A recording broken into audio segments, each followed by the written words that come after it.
നമസ്കാരം, കേരളീയം ന്യൂസിലേക്ക് സ്വാഗതം. കാത്തിരിപ്പ് അവസാനിക്കുന്നു. മാസ് ലുക്കിൽ ബിഗ് ബോസ് ടീസറുമായി Mohanlal. Bigg Boss Malayalam season 7 launch എപ്പിസോഡിന് വേണ്ടിയുള്ള കാത്തിരിപ്പിലാണ് ആരാധകർ. പുതിയ സീസൺ സംബന്ധിച്ച ഓരോ അപ്ഡേറ്റിനും ആവേശകരമായ പ്രതികരണമാണ് ആസ്വാദകരിൽ നിന്നും ലഭിക്കുന്നത്. ഇപ്പോഴിതാ സീസൺ 7ലേക്ക് പ്രേക്ഷകരെ ക്ഷണിച്ചുകൊണ്ടുള്ള പുതിയ പ്രമോ ശ്രദ്ധ നേടുകയാണ്.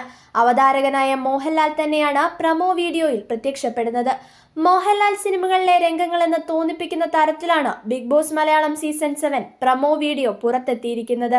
കറുപ്പ് ഷർട്ടും മുണ്ടും ധരിച്ച് ബുള്ളറ്റ് ബൈക്കിലെത്തുന്ന മോഹൻലാലാണ് പ്രമോയിൽ.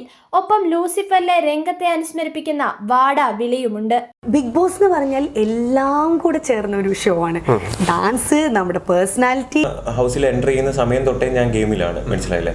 അപ്പോൾ ഗെയിം എന്ന് പറയുന്നത് ഞാനെന്ന പേഴ്സണാലിറ്റി അല്ല, അത് ഗെയിം എന്ന് പറയുന്നത് അതിൽ പുറത്ത് വന്ന് പറഞ്ഞ സ്റ്റേറ്റ്മെൻറ്റ്സ് എനിക്ക് വോട്ട് ചെയ്ത എല്ലാ ദിൽഷ ഫാൻസിനും, എല്ലാ ദിൽറോബ് ഫാൻസിനും, എല്ലാ റോബിൻ ഫാൻസിനും നന്ദി എന്നാണ് ദിൽഷ പറഞ്ഞത്. ചിന്തിക്കുക പോലും ചെയ്യാത്ത രീതിയിലേക്ക് ഓരോ പ്രശ്നങ്ങളെ വളച്ചൊടിച്ച് കൊണ്ടുപോയിട്ടുണ്ട്. അതിനെയെല്ലാം വളരെ കരുത്തോട് കൂടിയിട്ട് പ്രതിരോധിച്ച ഒരു വ്യക്തി തീർച്ചയായിട്ടും ഞാൻ തന്നെ. ഈ മനോഹര പ്രണയതീരത്തിൽ കൈകൾ കോർത്ത് നമ്മൾ നടക്കവേ ഈ മനോഹര പ്രണയതീ. എൻ്റെ ഒരു വലിയ ആഗ്രഹം ലാലേട്ടൻ്റെ എനിക്കൊരു ഉമ്മ കിട്ടുക എന്നുള്ളതായിരുന്നു. കുഞ്ഞിന്റെ യൂണിഫോം ഒക്കെ ഇപ്പോഴും ഉണ്ടോ? ഞാൻ എടുത്തു കൊടുത്ത അവളെ കൊണ്ട് ഇടിപ്പിച്ചതാ. പിന്നെ പുളി ഉൾപ്പെടെ മണി, പുളി മുതൽ ഇങ്ങോട്ട് എല്ലാവരും, ആദ്യം തൊട്ടായ ലക്ഷ്മി വരെയുള്ള എല്ലാവരും നമ്മുടെ സുഹൃത്തുക്കളാണ്.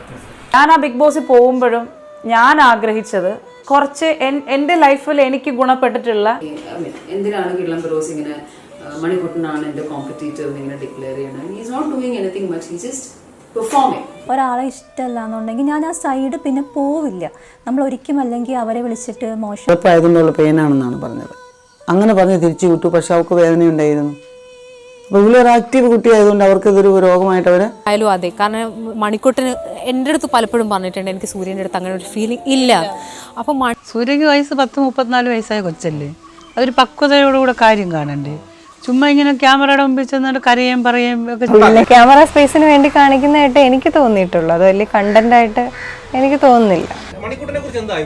നല്ല ഹാർട്ട് ബീറ്റ്സിൽ